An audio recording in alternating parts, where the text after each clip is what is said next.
produksi alutsista dalam negeri makin bisa diandalkan. Berdasarkan Undang-Undang Nomor 16 Tahun 2012, industri pertahanan menitikberatkan pada prioritas pengadaan alutsista yang berasal dari produsen dalam negeri, seperti PT PAL, PT Pindad, dan PT Dirgantara Indonesia. Pada awal 2019, Global Firepower menempatkan posisi militer Indonesia di peringkat ke-12 dari 137 negara.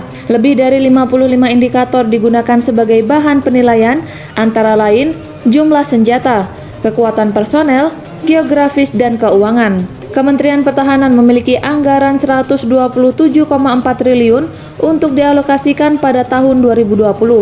Jumlah ini lebih banyak hampir 20 triliun dari tahun sebelumnya. Arsip Kompas merekam perkembangan produksi alutsista oleh anak-anak bangsa dalam kurun waktu 5 tahun terakhir. Melalui metode transfer of technology yang dijunjung tinggi dalam Undang-Undang Industri Pertahanan, kerjasama Indonesia dengan negara lain terkait pengadaan alutsista kini tak hanya sebatas pengadaan langsung, namun kemungkinan Indonesia secara mandiri memproduksi bagian-bagian tertentu, meskipun memang teknologinya masih berasal dari negara lain. KRI 592 Banjarmasin buatan PT PAL kembali pulang setelah menuntaskan ekspedisi Kartika Jalakrida dengan rute sejauh 3.600 km ke Milan, Italia. Ekspedisi ini merupakan salah satu bentuk uji coba kapal perang buatan dalam negeri sekaligus misi diplomasi. Pesawat yang sebelumnya diproduksi perusahaan Airbus Defence and Space ini kini sepenuhnya pembuatan dilakukan oleh PT DI. Saat ini PT DI sedang menyelesaikan tahap akhir 2 pesawat pesanan Filipina dan 3 unit pesanan Vietnam. PT PAL melakukan pemotongan pelat baja pertama sebagai penanda dimulainya produksi kapal cepat rudal sepanjang 60 meter dan bobot 500 ton pesanan TNI AL.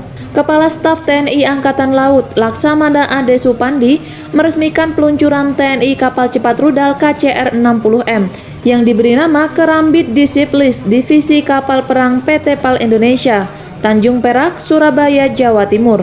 Anggota Skardon 400 Pusat Penerbangan TNI Angkatan Laut, Mayor Sensa berdoa di depan helikopter yang akan diawakinya saat menyambut 5 helikopter Panther AS565MBE. Helikopter itu dilengkapi 11 helikopter sejenis yang dipesan dari PT Dirgantara Indonesia. Kementerian Pertahanan secara resmi melaksanakan penyerahan operasional KRI Malahayati 362 kepada TNI AL di PT PAL Indonesia. KRI Malahayati 362 telah rampung menjalani program Midlife Modernization atau MLM yang dilaksanakan oleh PT PAL Indonesia Persero.